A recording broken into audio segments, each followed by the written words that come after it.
Welcome to Motivated to Lead podcast, helping you become a better leader. I'm your host, Mark Klingstein.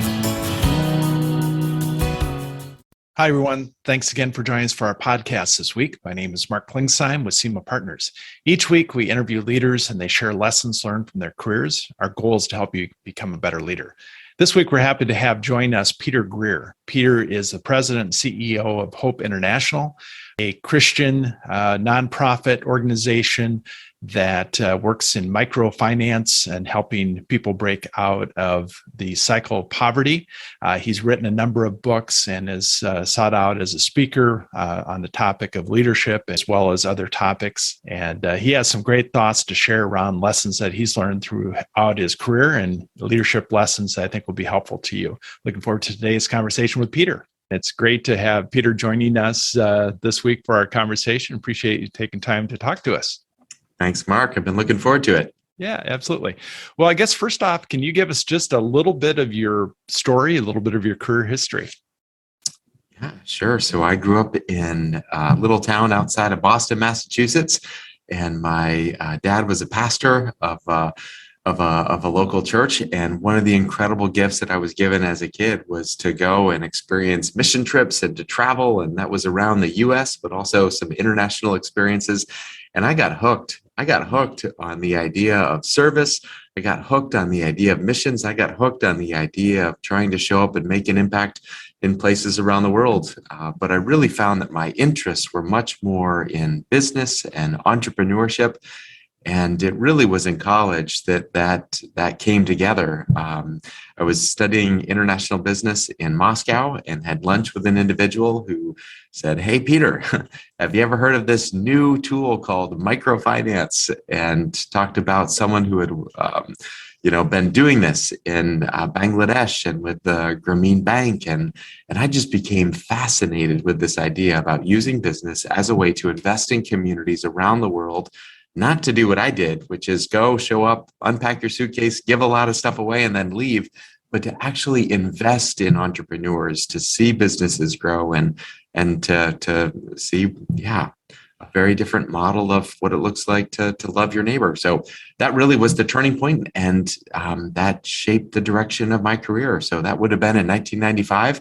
And in some form or another, I've been doing work in this space ever since. Well, I like to ask this question of almost every guest that we have on, knowing what you know now, what advice, if you were able to spin back time, would you give a 22-year-old Peter?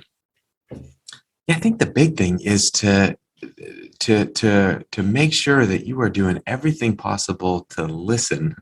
And I think about my first job in Cambodia, and then I went to Rwanda and then Zimbabwe. But at that stage, the opportunity to get on a moped, to show up in rural communities, to sit down on the floor and to just listen to stories, it completely changed my idea of what poverty was and completely changed the way that I thought about individuals who were born in very different set of circumstances than I was born into, and that commonality. So 22-year-old Peter, I guess it would have been get ready for the joy of listening, the joy of relationships, and whenever possible, be quick to listen and maybe a little slower to speak and have a whole lot of fun in the journey of listening well.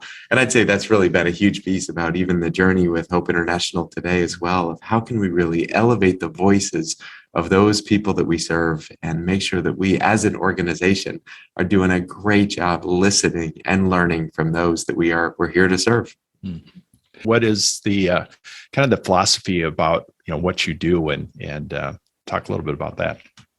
Yeah, and I really appreciate Bob Lupton in his book Toxic Charity. He does a fascinating job, kind of talks about this cycle of giving. And he talks about how the first time you show up and you give someone something, there is gratitude. I can't believe you showed up and you cared. And so you go and you pack your bags and you do it again. And then it's not gratitude, but anticipation.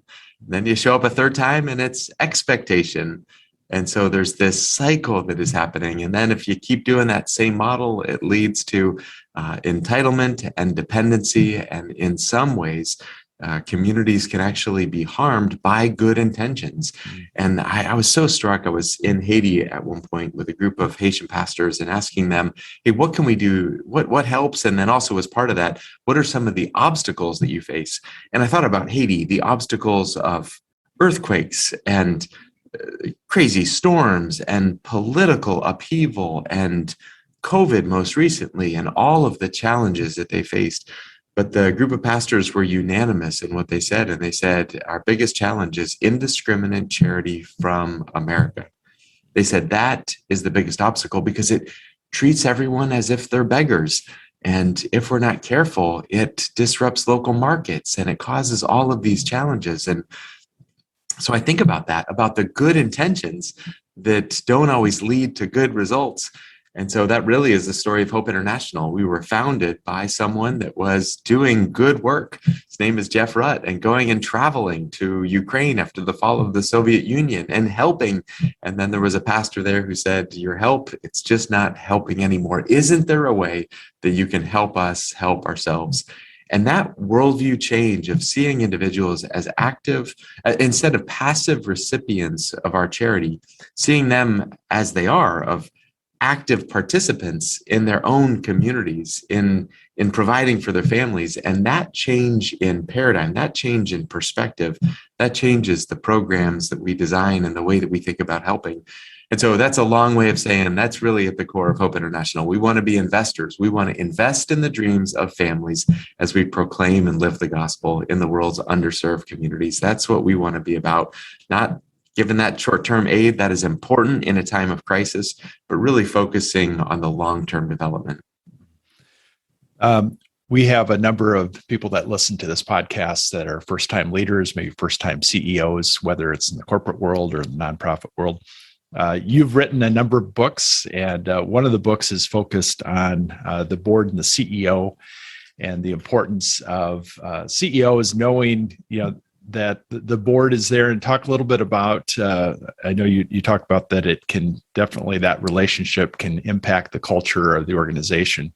And I think most new leaders or CEOs find that that board relationship is important, but sometimes they don't know how to work with the board. Yeah. If they are having challenges navigating some aspect of the relationship with the board, first thing I would want to say is they are not alone. It is by its very design a complex system where you have multiple people with multiple backgrounds. And especially in the nonprofit space, it is not always clear what your definition of success is. It's not quite as clear as what it might be in a company that is investing in a company and providing a return to shareholders. The definition of success is not quite as clear. So you got lots of dedicated people, you've got driven people, you've got successful people coming together to provide oversight to a leader. And so figuring out, how do we do that? How do we do that well? And I guess the big piece for me is starting with, is there clarity of job description? Does the board know what its job is? And does the leader know what his or her job is? If there's not clarity there, it's going to be a whole lot of challenges that are going to be coming up over the years. So again, that like job description. And then the second piece, when it comes to board CEO relationship, to understand the difference between an individual board member and the collective board. Because if you have a group of individuals that are serving on a board, they are not always going to agree. And if the leader has confusion about, is this the voice of an individual board member, or is this the voice of the board speaking through motions and approvals? Those two things are very different things. And I remember early on, I was just up in knots because I felt like I was getting guidance from different individual board members that I truly could not do all of the things that they were recommending. It was impossible. So just that understanding, again, maybe this is just a subpoint under roles and responsibilities of board and leader, but understanding the difference between the board collective and then the board individual. And then maybe the last thing is, especially for boards, they come together infrequently. The benefit of that is they're not in the weeds. They're not in the day-to-day operations.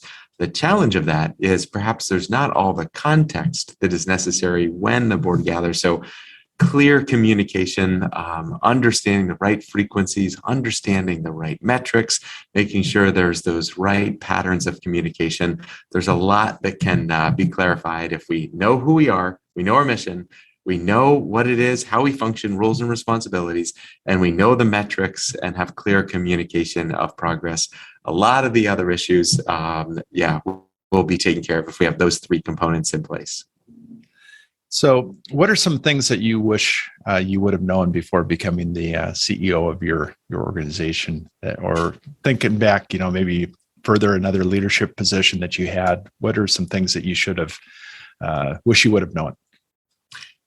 Yeah, I can tell you the best advice that I was given that is something that I wish I had known from day one. It was a number of years in, but I had a conversation with someone who talked about this idea of constellation mentoring. And Mark, I don't know if you've ever seen this or read anything about it. There's a little bit out there, but it's basically this idea that I thought of a mentor as one person that then would teach me all of the things that I need to know. And that person, I came to realize, doesn't exist.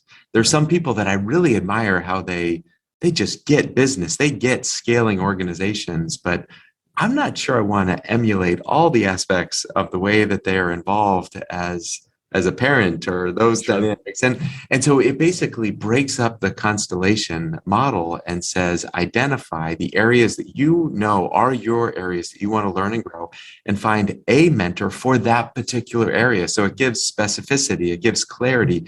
And so I had a list of the 5 areas that I wanted to learn and grow. And I was so enormously fortunate to have 5 individuals that I came and I asked for a 222 request. Would you meet with me for 2 hours, 2 times a year for 2 years? So asking them for 4 meetings over a course of 2 years, they all have turned into lifelong friends.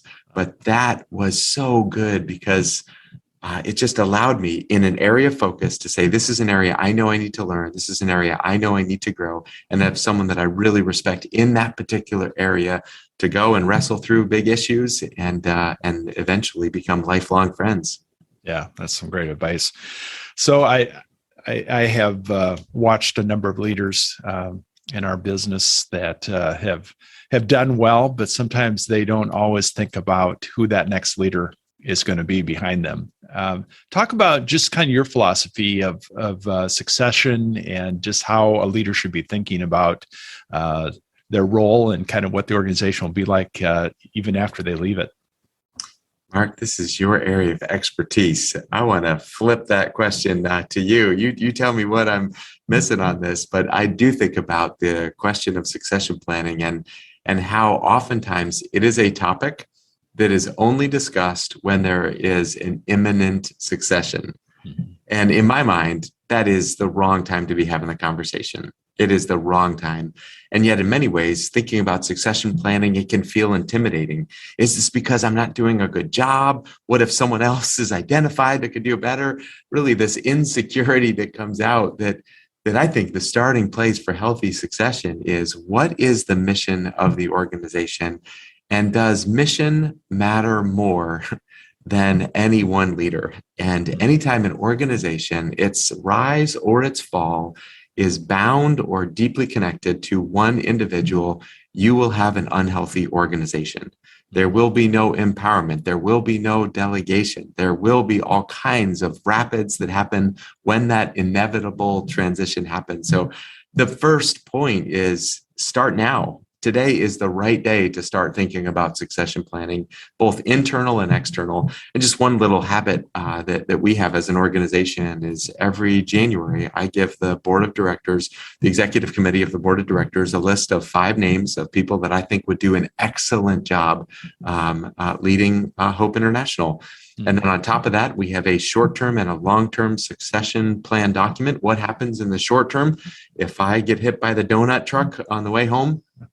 Which sounds, there could be worse ways to go, I guess, sure. Than that. But so having that clarity of the short term and then long term. And again, the big piece is just don't be afraid to have the conversation, intentionality around it, and to realize you and I are only interim leaders.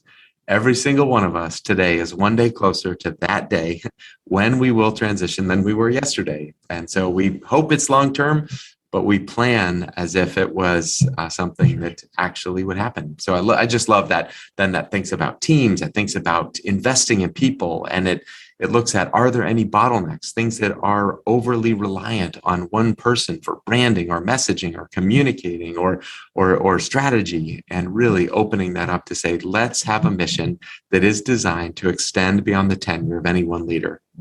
Yeah, great. It's so practical, but I don't think we just did some work with an organization, nonprofit organization, that they found that about 39% of their leaders were planning on retiring within 5 years. And most of them, I think it was like over half, did not have a succession plan. And I think that's rampant within the corporate world as well as the nonprofit world, that people aren't thinking that next leader. And that definitely does a disservice to the organization. Talk about, your ideas around philosophy of leadership. You've got a senior team that you lead. You report to a board, but talk about that senior leadership team, and what are some of the things that you use as far as to grow that team and to develop them as continue to develop as leaders. Yeah, and we really do have an amazing team. I'm so thankful for the team we have. Our goal is that when an individual transitions from Hope, that they would be able to say, this is a place that I grew spiritually, personally, socially, materially. They can look at the way that this was a time of growth in all different aspects of who they are, their professional skills, and so much more. And so that's kind of our habit. That's our culture. We want to invest in our leaders. And one of the benefits of that is, if you look at our executive team, many of them started at very different roles and have grown with the organization and have that right attitude, that right aptitude, just super high performers and an incredible work ethic, and seeing the way that they've grown with the organization. So my trust, my gratefulness, my confidence in the leadership team just is exceptionally high. And then what do we actually do? When we think about executive team, we have a global representation as well. So it's not just North America. So we have individuals joining us from certain program leaders around the world that just add a great aspect and dynamic. And we gather together. And when we gather together, part of it is to check in with each other of how we're doing. What's the personal and what's the professional? What's something we're working on? And then we look at the data. What are the dashboards that we look at? What's our individual KPI that we're looking at? And then we have a small number of special topics that we present, the big issues that really move the needle for Hope International, and a limited number where they're presented. Lots of questions are asked, and then thinking through, so what do we do as a result of the conversation that we just had? So again, not anything maybe big or special or unique, but I think it's important to keep growing. And maybe the last piece is, I love, as a team, gathering in person, and we also go and visit other organizations. More than a conference, I find meeting with peer organizations that are further and farther ahead of us in a particular area is the best ongoing education. So we have we're traveling in a few months to South Carolina to meet with another organization that is a little larger than we are and doing some really, really great innovative work. And so we're here to learn together and have those peer-to-peer relationships grow. So maybe that's the other thing that I'd highly recommend. Find those other organizations. That is invaluable learning, as well as a shared experience for an executive team to go through that together. Yeah, you have a book that you wrote around kind of that what tends to happen within nonprofits can happen in a lot of different is kind of that rival type thing, where you talk about, as far as that you should be rooting on other organizations that are doing great work. Talk a little bit about that philosophy within your organization. And it sounds like you're kind of living that out by sharing information, I'm sure, with other organizations, and they're sharing information with you. Yeah, so if you look at the nonprofit space, we're not always known for working together really well. And, I'd love to see that change. I'd love for us to become our biggest fans and friends in this work.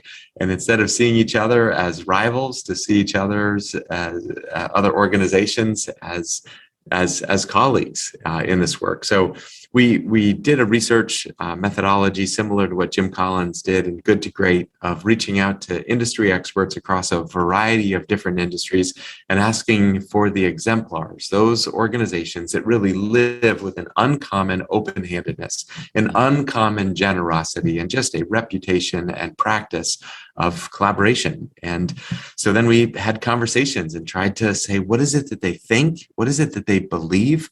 And what is it that they do that allows them to be different from what I know my internal tendency is to hunker down, to just focus internally and to not lift my eyes to see the good work that's happening, and almost in some ways to return to my New England sports loyalties as like, I know my team and we are playing against these other organizations, and that's just not healthy. So the two big questions that we heard again and again that really are upstream from a habit of collaboration is, do we believe in a world of abundance or scarcity, is the first question. And when you believe in a world of scarcity, you can't be generous, you can't be open-handed because you think there's just not enough for us. The converse is true, though. If you believe in a world of abundancy, another organization's growth or success does not come at your expense.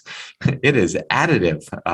That is more good that is happening in the world. And then the second question, and we're looking at this specifically for Christian organizations, for faith-based organizations, but the second question really is around this idea of, do you believe that your loyalty is to an organization? Do you believe that that is the extent, or do you believe that there's a mission that extends beyond your mission, that there's actually something bigger and more important happening?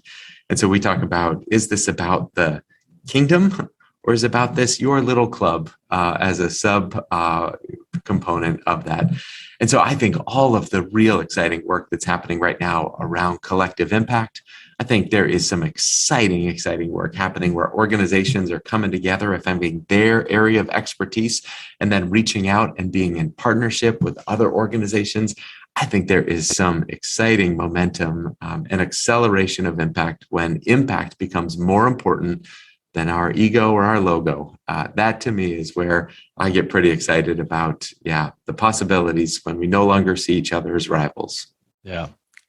Yeah, I love that. Your ego or logo doesn't matter if you're still doing great work, that you should be definitely reading each other on. That's great advice. You've written, how many books is it now? Is it over 12? Yeah, we have another one coming out in April. So I think the official tally is 14, but that's 14, okay. Great way of learning. Yeah. Yeah. What's the new title? The new book is called The Gift of Disillusionment. Ah, interesting. Yeah, we'll have to have you on once that comes out. I'd love to talk through that. So you've written a number of books. Are there other authors or books that you recommend to leaders? I do love reading, and with my job, I do spend a fair amount of time on planes and trains and have time and space to read and write. But yeah, the three that that I've read recently that I'd recommend all of them. The first is The Common Rule by Justin Earley. And it's grassroots. It is practical about how do we take care of ourselves in the midst of this digital rule. And it looks at some creative practices that were around thousands of years ago to remain rooted and centered, and then gives a twist on what it looks like, the modern piece. So I really enjoy that, The Common Rule.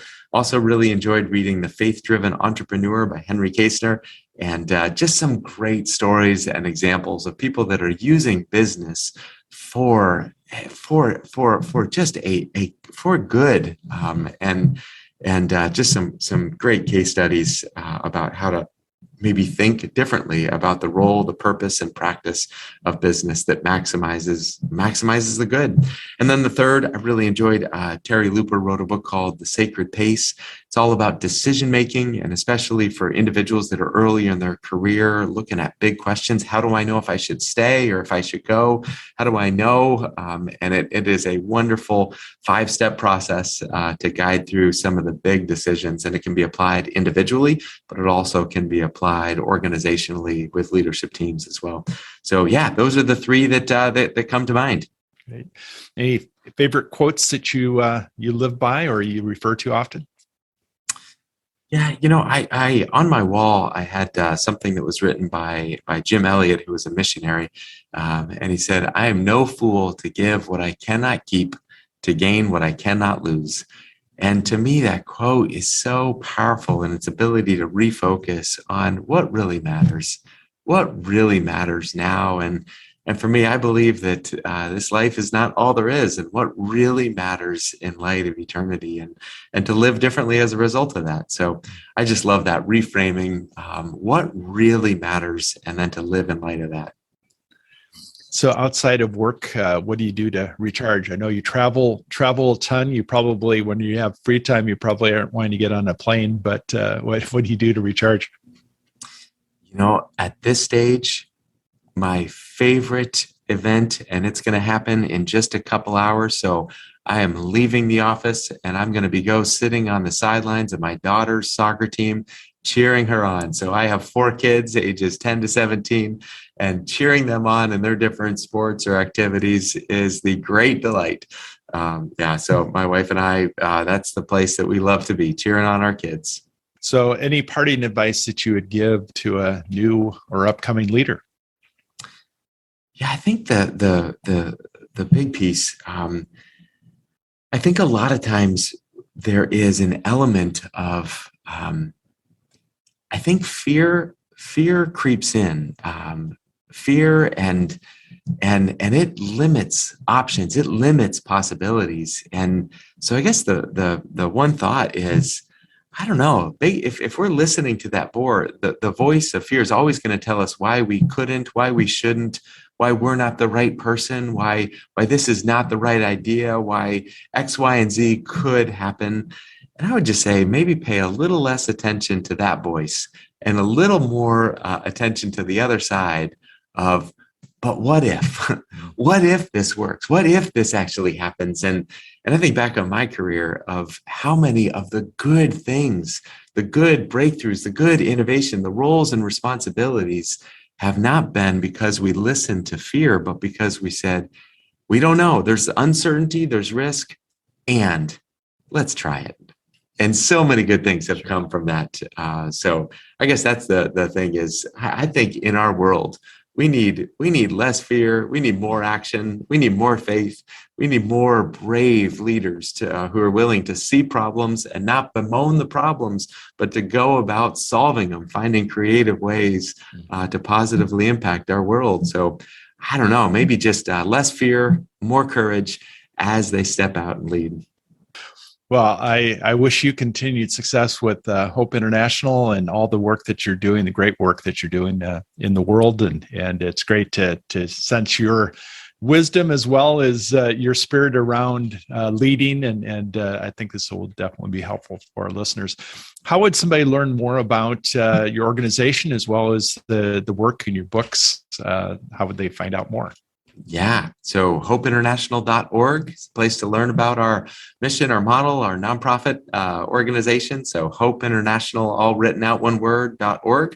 And then for the writing or blogging, or if anyone wants to connect with me, peterkgreer.com. That has all the books and all that information. So Peter K, my middle initial, and then Greer.com. Thanks so much, Peter. This has been a lot of fun. And again, I wish you continued success in all you do. Thanks, Mark. Really enjoyed our conversation. Thank you for listening to the Motivated to Lead podcast. Please subscribe on iTunes. You can also see a video version of this interview at motivatedtolead.com. This podcast is brought to you by SEMA Partners, helping you find your next great leader.